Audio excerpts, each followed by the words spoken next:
बनवणार आहोत मुगाची सातळ। त्याचबरोबर खूपच टेस्टी आणि हेल्दी पण आहे। मुगाची सातळ बनवण्यासाठी लागणारे साहित्य आहे, मी इथे मूग घेतलेले आहेत आणि ते मूग मी रात्रभर पाण्यामध्ये भिजत घालून ठेवले होते आणि दुसऱ्या दिवशी त्यातलं पाणी काढून स्वच्छ धुवून घ्यायचे। त्यानंतर मी इथे एक टोमॅटो घेतलाय, आलं लसूण पेस्ट, हिरवी मिरची, एक छोटा कांदा घेतलाय, कोथिंबीर, जिरं, मोहरी, हळद आणि मीठ। तर मी आता इथे खलबत्ता घेतलेला आहे, त्यामध्ये मी हिरवी मिरची घातलेली आहे आणि थोडंसं आता मी मीठ घालून छानपैकी बारीक वाटून घेणार आहे। चला तर आता इथे आपली हिरवी मिरची बारीक वाटून घेतलेली आहे।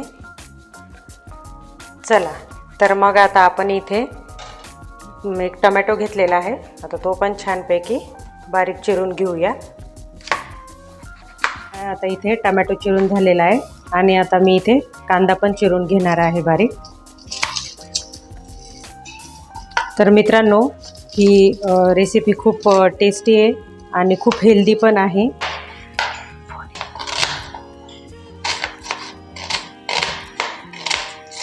चला तर आपला आता इथे कांदा पण चिरून झालेला आहे। आता मी इथे थोडीशी कोथिंबीर घेतली, ती पण छानपैकी अशी बारीक चिरून घेणार आहे।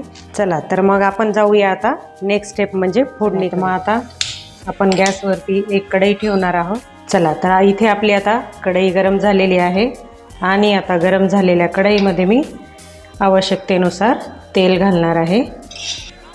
चला तर आता आपल्या इथे तेल पण छानपैकी गरम झालेलं आहे। आता गरम झालेल्या तेलामध्ये एक चमचा मोहरी, एक चमचा जिरं, त्याचबरोबर थोडीशी कोथिंबीर आणि मी इथे आता थोडं आलं लसूण पेस्ट घालणार आहे आणि तेलामध्ये बारीक चिरून घेतलेला कांदा घालणार आहे।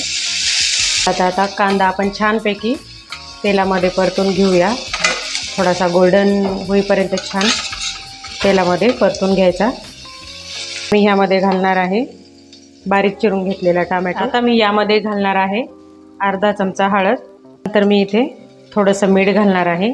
मिठाने आपला कांदा लवकर मऊ होतो, लवकर शिजतो। नंतर मी आता यात घालणार आहे बारीक वाटून घेतलेली हिरवी मिरची। मिरचीने पण आपल्या मुगाच्या सातळला खूप छान टेस्ट येते। तर फ्रेंड्स, मी इथे हिरवी मिरची बारीक वाटून घातलेली आहे फोडणीमध्ये, पण जर तुम्हाला हिरवी मिरची चालत नसेल, तुम्हाला कमी तिखट हवं असेल, तर तुम्ही हिरवी मिरची न घालता तुम्ही इथे थोडंसं लाल तिखट पण घालू शकता। आणि आता मी ह्यावरती झाकण ठेवून एक 5 मिनिट छानपैकी कमी गॅसवर वाफवून घेणार आहे। चला तर आपला आता इथे कांदा आणि टोमॅटो मऊ झालेला आहे आणि फ्रेंड्स, आता फायनली यामध्ये जाणार आहे आपले मूग आणि छानपैकी आता मिक्स करून घेऊया। खूप छान रेसिपी आहे ही, तुम्ही पण नक्की ट्राय करा, खूप हेल्दी आणि टेस्टी आहे। मिक्स करून झालेला आहे आणि आता आपण परत यावरती झाकण ठेवून एक 5 ते 7 मिनिट छानपैकी शिजून घेऊया। हे 5 ते 7 मिनिट झालेले आहेत। आता आपले मूग कसे शिजलेत की नाही ते मी तुम्हाला दाखवते। बघा, तुम्ही पाहू शकता किती छान कलर आला आणि किती सुंदर दिसत आहेत। आणि आता मी इथे पुन्हा एकदा छानपैकी सर्व मिक्स करत आहे। चला तर आता मिक्स पण झालेले आहे छानपैकी। आता आपण फायनली ही आपली डिश इथे तयार आहे। आता आपण सर्व करूया। इथे आता मुगाची सातळ तयार आहे आणि मित्रांनो, तुम्ही पण नक्की ट्राय करा आणि कशी झाले ते कमेंटमध्ये मला सांगा।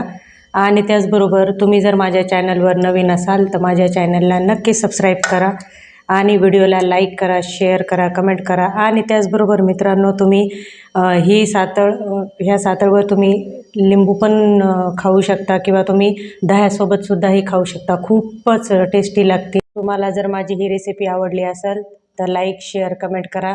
भेटूया अशा नवीन व्हिडिओसोबत, तोपर्यंत धन्यवाद।